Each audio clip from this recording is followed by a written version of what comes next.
মেলার উৎসবে অ্যাম্বুলেন্স, পুলিশের গাড়ি, তারপর সিকিউরিটি, সব দিক থেকে এই যে সিকিউরিটি এরা ভলেন্টিয়াররা আছে, এই যে সবাই অ্যালার্ট হয়ে আছে কখন কোনো যেন অকারেন্স না হয়, কেউ অসুস্থ না হয়, অসুস্থ হলেও তারা তাড়াতাড়ি যাতে চিকিৎসা দিতে পারে।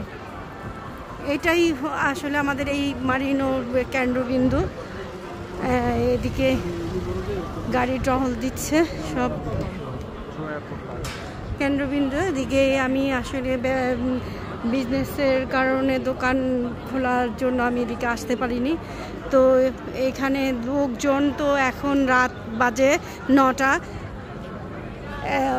কমে গেছে লোকজন, এদিকে হাঁটা যেত না, অনেক লোকজন